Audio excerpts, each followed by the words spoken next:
이스라엘에서 뽑은 무리 3만 명을 다시 모으고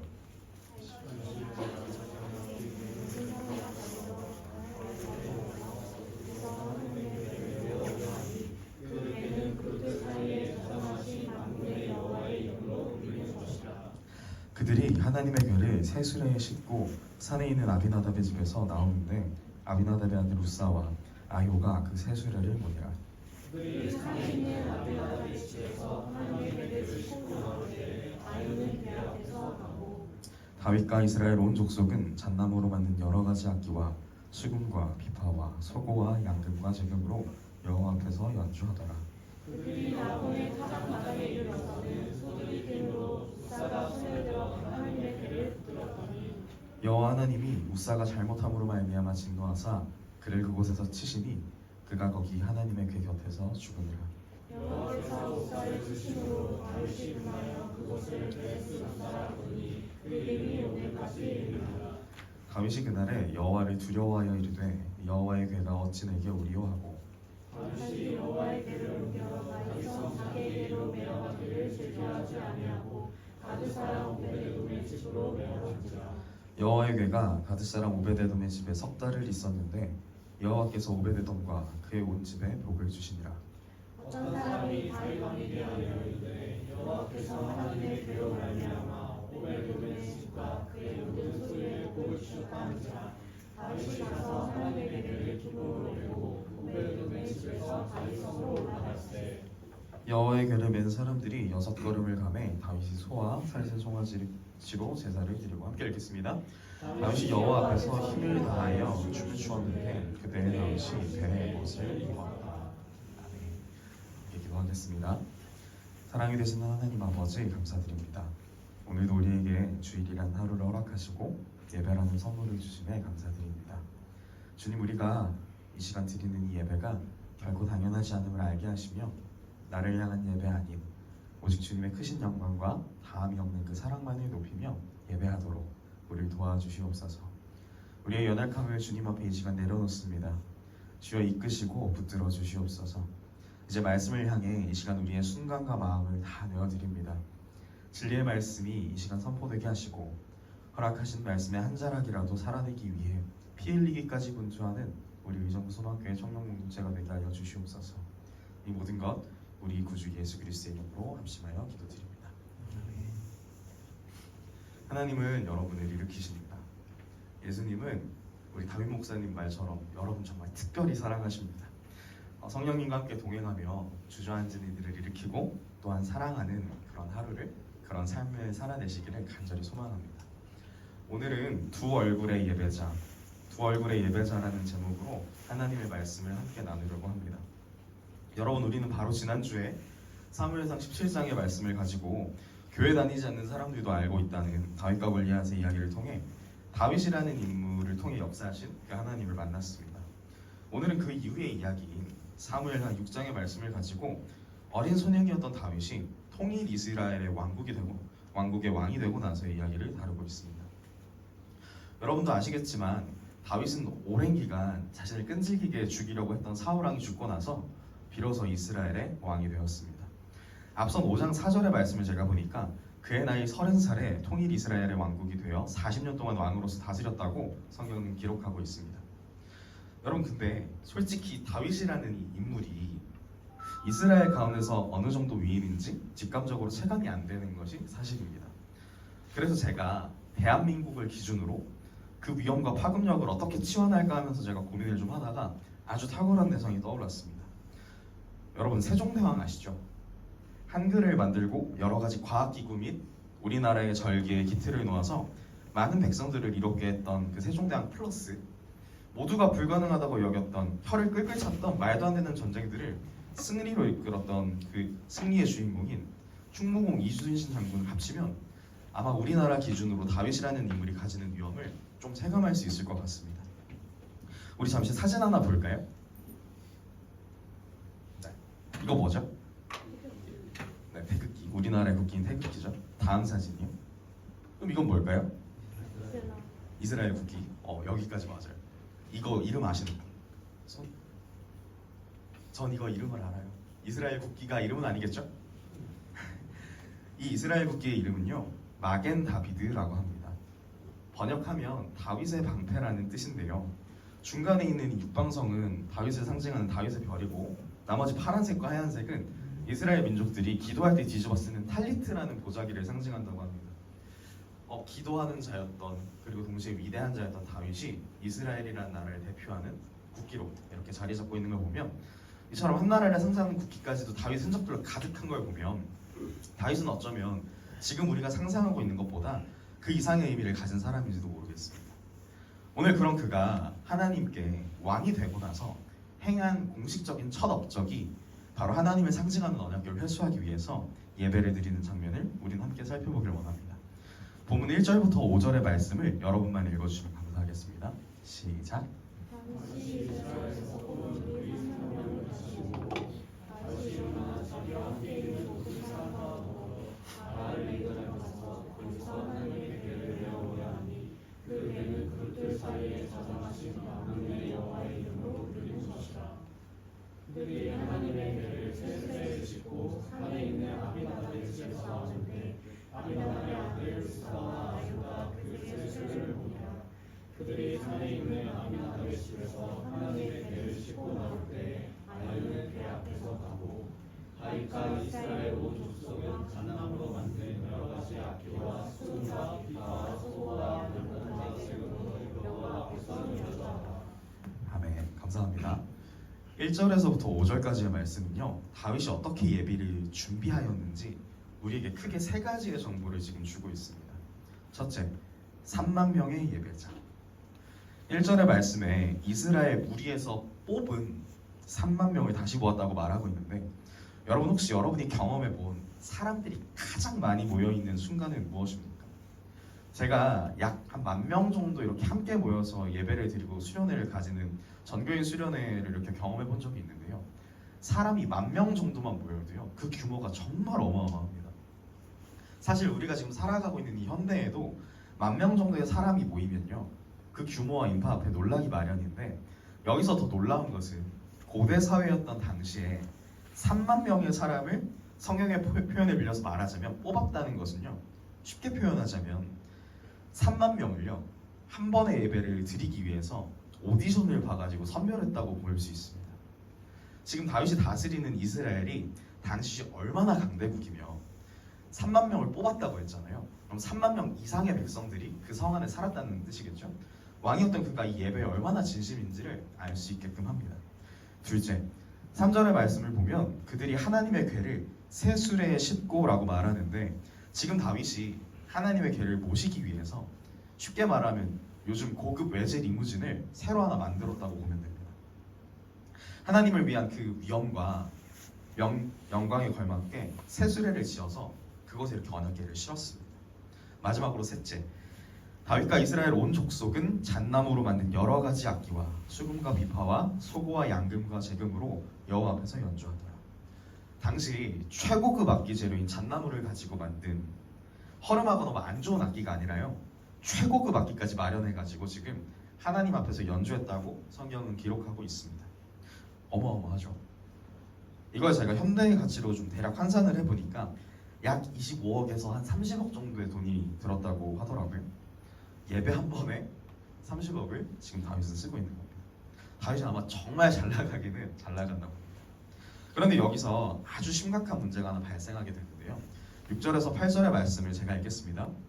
그들이 나곤의 타작마당에 이르러서는 소들이 띠므로 우사가 손을 들어 하나님의 궤를 붙들었더니 여호와 하나님이 우사가 잘못함으로 말미암아 진노하사 그를 그곳에서 치시니 그가 거기 하나님의 궤 곁에서 죽으니라. 여호와께서 우사를 치심으로 다윗이 분하여 그곳을 베레스 우사라 부르니 그 이름이 오늘까지 이르니라. 지금 언약궤를 싣고 예루살렘 도성으로 향해 이렇게 3만여 명의 찬양팀과 막 그 행렬이 움직이던 그때에 갑자기 새수레를 끌고 있던 이 소들이 막 날뛰는 거예요. 그리고 이 충격 때문에 언약궤가 지금 땅에 떨어지려고 했습니다. 바로 그때 다윗의 신하였던 우사가 하나님의 언약궤가 이렇게 떨어지는 것을 막으려고 이렇게 언약궤를 붙들었습니다. 장면이 좀 그려지시나요? 그러자 성경이 말하기를 하나님께서 진노하셔서 웃살을 치셨고 그를 즉시 그 자리에서 죽게 만들었다고 성경은 말하고 있습니다. 여러분 한번 상상을 해보세요. 3만 명이나 된 사람들이 함께 지금 예배를 드리고 있는데 이 성대하고 화려한 예배 가운데 저기 저 멀찍이서 갑자기 사람이 죽었다는 소식이 들려오는 겁니다. 하나님의 괴가 땅에 떨어지는 걸 막으려고 그걸 붙들었다는 이유만으로 그 즉시 죽는 장면을 가까이서 본다면 혹 그 무리 가운데서 그런 소식을 전해 듣는다면 우린 어떨까요? 요즘 말로 왜 전문 용어 하나 나오죠? 갑분싸. 갑자기 그게 굉장히 쌓여지는 겁니다. 분위기가 확실히 쌓여졌을 겁니다.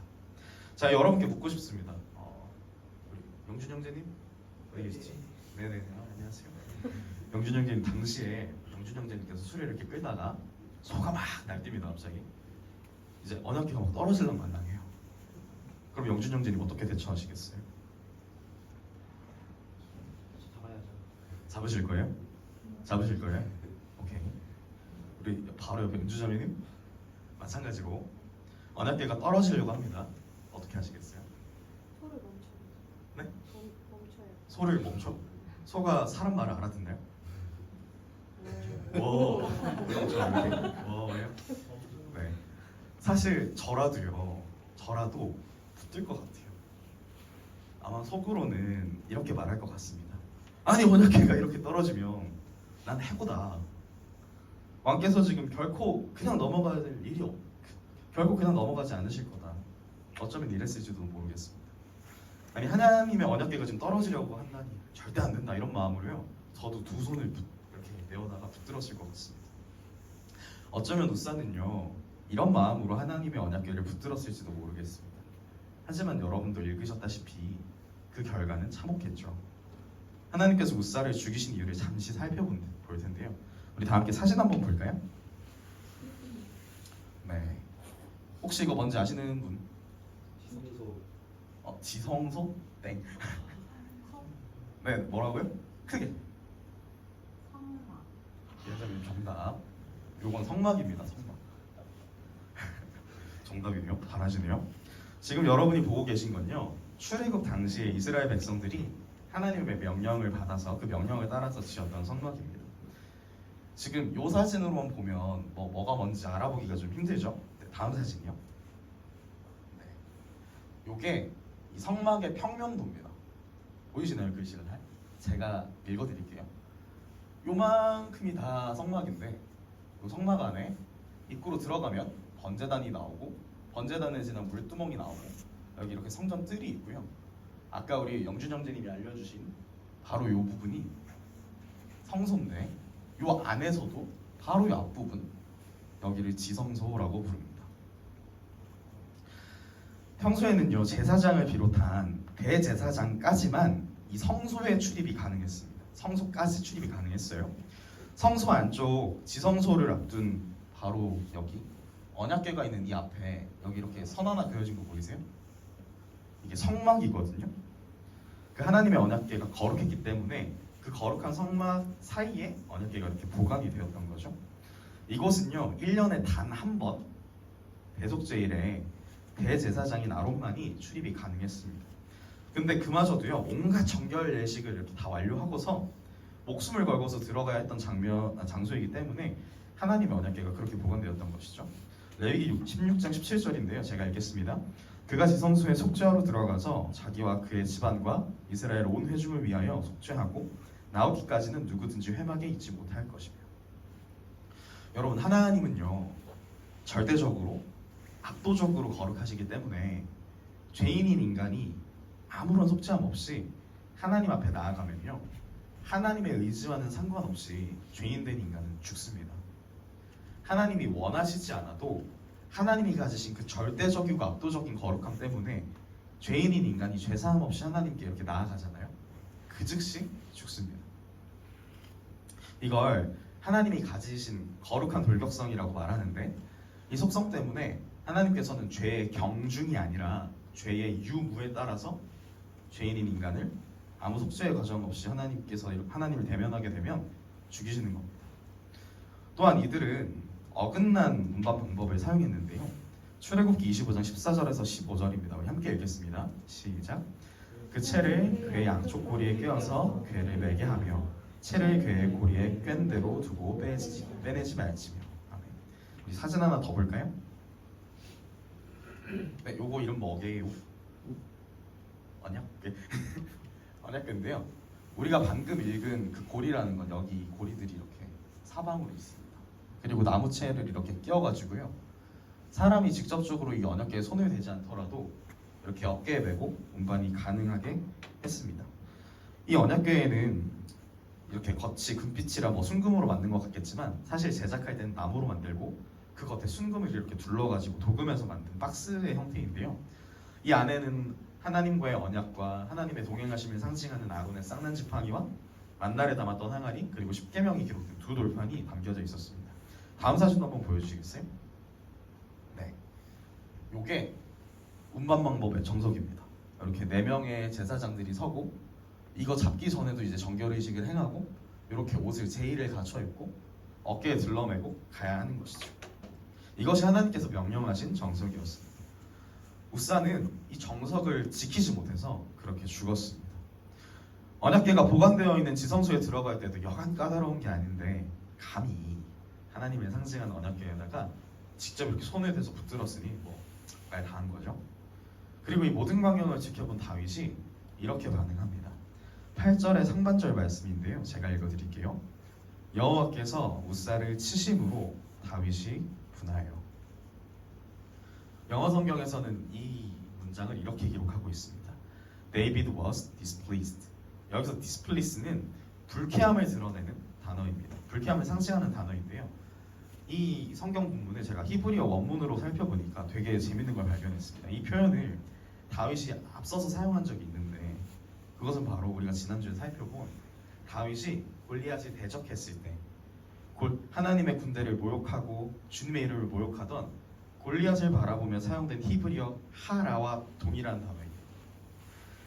이것은 굉장히 격한 분노를 지금 특별히 뭐 신앙적인 분노를 표현할 때 사용되는 단어인데 지금 다윗이 자신이 양을 치던 남루한 시절부터 함께하시고 돌보셨던 이끄셨던 그 하나님을 사울왕을 피해서 도망치던 그 어려운 가운데서도 동행하셨던 그 하나님, 지금 자신이 준비한 예배의 주인이시자 목적 그 자체인 하나님에게 지금 우리가 지난주에 살펴봤던 것처럼 골리앗을 향한 분노를 표출하고 있다는 거죠. 굉장히 화가 난 것 같아요. 그 정도 수준으로 지금 화가 났습니다. 마치 이런 거예요. 아니, 내가 지금 하나님께 드릴 진수성찬을 차려놨는데 이 성대한 잔치를 내가 이렇게 돈을 많이 들여서 벌려놨는데 왜 하나님께서 기뻐하지 않으시지? 다윗은 분노했습니다. 하지만 이내 화내던 것도 잠시였고 이내 다윗은 하나님을 두려워하며 언약궤 운반하기를 멈춥니다. 본문 9절에서 11절까지의 말씀을 여러분만 읽어주시면 감사하겠습니다. 시작.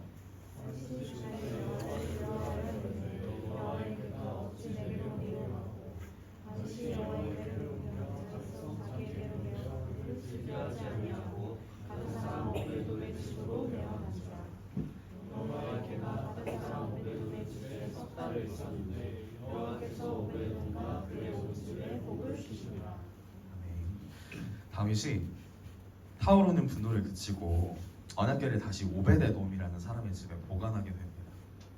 그리고 3달 뒤에 어디선가 이렇게 소식이 들려오는 거예요. 오베데돔의 집으로부터 지금 들려오는 소식이 하나 있었습니다. 하나님께서 그 온 집안에 축복을 내리고 계시다는 소식입니다.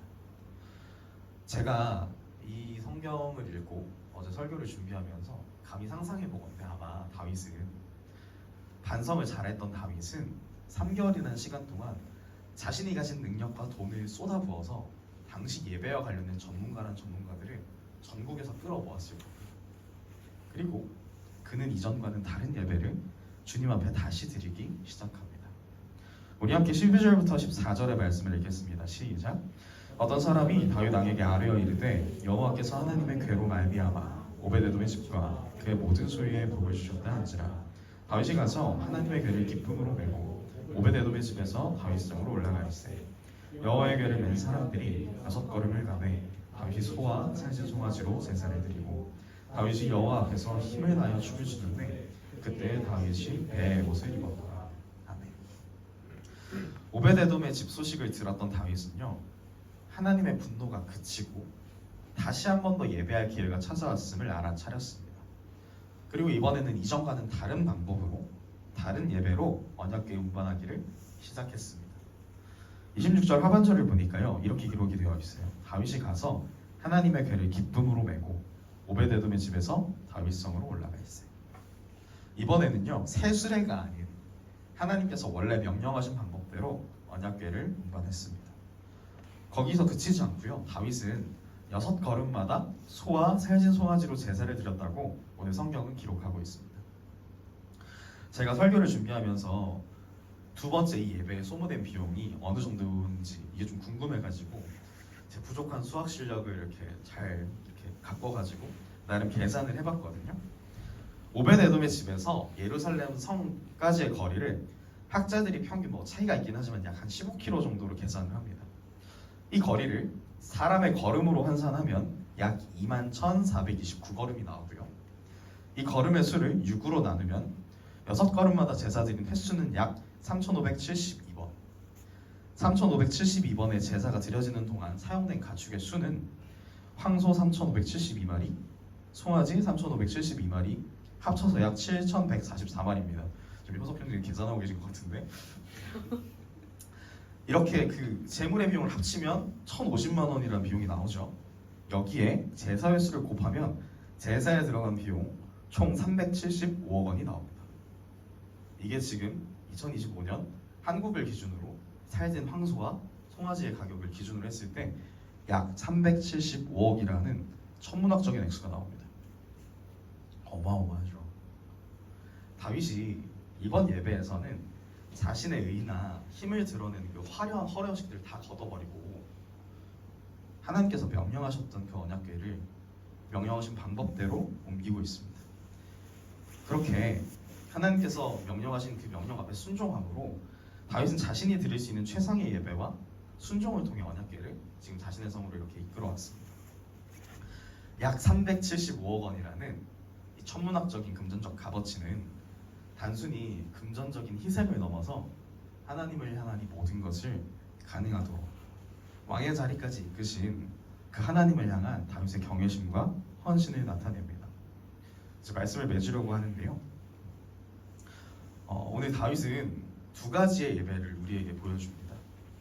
자신의 위엄과 힘으로 준비했던 아주 화려하고 성대한 예배, 3만여 명의 정예 찬양팀과 휘황찬란했던 새 수레와 하나님을 찬양하기 위해서 준비된 최고급 악기들까지 왕이 된 다윗은요, 자신이 생각하기에 최고인 것들만 이렇게 꽁꽁 준비된 최고급 예배와 하나님의 명령을 따라 이렇게 준비된 예배를 먼저 보여줍니다.